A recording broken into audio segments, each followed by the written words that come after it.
দুর্গাপুর পূর্ব বিধানসভা কেন্দ্রের ২৭ নম্বর ওয়ার্ডের অন্তর্গত বিধাননগর এলাকার বিজেপির একটি দলীয় কার্যালয়ে রবিবার দুপুরবেলায় আগুন লাগার ঘটনায় চাঞ্চল্য ছড়িয়ে পড়ে। তড়িঘড়ি দমকল ও প্রশাসনকে খবরও দেওয়া হয়। বিজেপি নেতা স্থানীয় নেতৃত্বের অভিযোগ, বিজেপির কার্যালয়ে কোনো লোক না থাকার সুযোগে দলীয় কার্যালয়ে আগুন লাগিয়ে দেয় তৃণমূল আশ্রিত দুষ্কৃতীরা। এর আগেও ২৩ নম্বর ওয়ার্ডে দলীয় পতাকা ও ফ্ল্যাগ ছিঁড়ে ফেলার অভিযোগও করেন।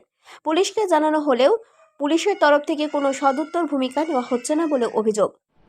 দেখুন, আজকে ঘন্টাখানেক আগে আমরা খবর পেলাম যে ২৭ নম্বর ওয়ার্ডে একটি আমাদের কার্যালয়ে আগুন লাগানো হয়েছে। সঙ্গে সঙ্গে প্রশাসন এবং দমকল বাহিনীকে খবর দেওয়া হয়, ওনারা আসেন। কিন্তু তার মধ্যেই দেখলাম আমরা যখন পৌঁছালাম পুরো জ্বলে সেটা ধূলিসাৎ হয়ে গেছে। আমার মনে পড়ে ২১-এর নির্বাচনের পরে যেভাবে ২৬ নম্বর ওয়ার্ডের কার্যালয় জ্বালিয়ে দেওয়া হয়েছিল, ২৭ নম্বরে এই কার্যালয়ে আগুন লাগিয়ে দেওয়া হয়েছিল। লোকসভা নির্বাচনের প্রাক্কালে দাঁড়িয়ে তৃণমূলের দুষ্কৃতী বাহিনী আবার এই নক্কারজনক ঘটনা ঘটানোর চেষ্টা করছে এবং বিভিন্ন ওয়ার্ডে ঘটনা ঘটাচ্ছে। গতকাল রাত্রে ২৩ নম্বর ওয়ার্ডে আমাদের ফ্ল্যাগ ফেস্টুনকে ছিঁড়ে ফেলে দেওয়া হয়েছে নর্দমায়।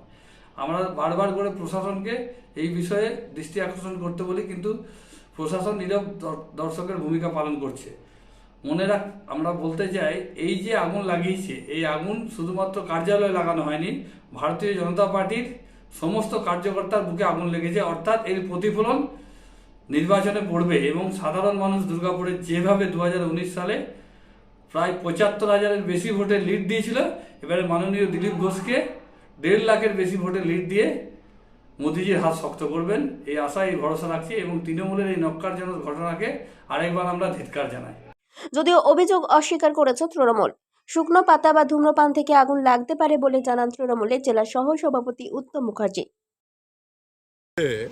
তাতে সব অভিযোগ নাই। কারো যদি মনে করুন কিছু মোটরসাইকেলে করে মোটরসাইকেল পড়ে গেল, তখন বলবে যে তৃণমূল আমার মেরে পা ভেঙে দিল।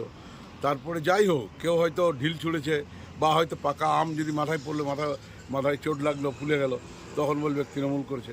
এদের এটা অভ্যাসে দাঁড়িয়ে গেছে। বাংলার মাটিতে তাদের কোনো জায়গা নেই, তারা পরিষ্কার বুঝতে পেরেছে।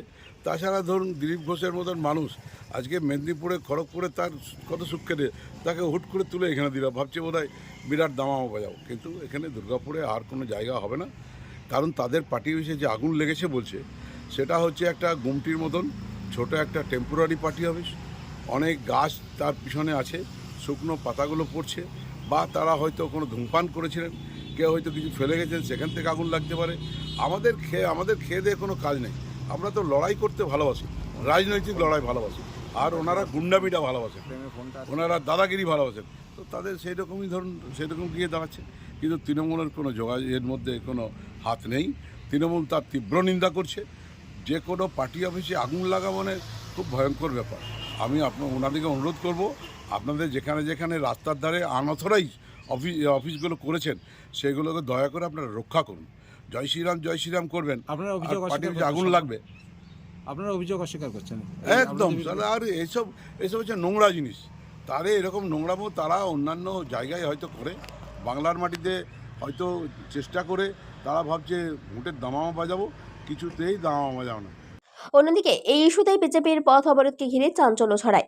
রবিবার বিকেলে বিধাননগরের পাম্প হাউস মোড় অবরোধ করে স্থানীয় বিজেপি নেতৃত্ব সহ কর্মীরা। প্রায় আধ ঘন্টার অবরোধ হয় এই গুরুত্বপূর্ণ মোড়ে। উপস্থিত ছিলেন নিউ টাউনশিপ থানার পুলিশ। অবরোধ ওঠাতে গেলে পুলিশের সাথে বচসা হয় বিজেপি কর্মীদের। ঘটনাকে ঘিরে চাঞ্চল্য ছড়ায় এলাকা জুড়ে। দুর্গাপুর থেকে কৌশিক বাসুর রিপোর্ট, 99 নিউজ বাংলা।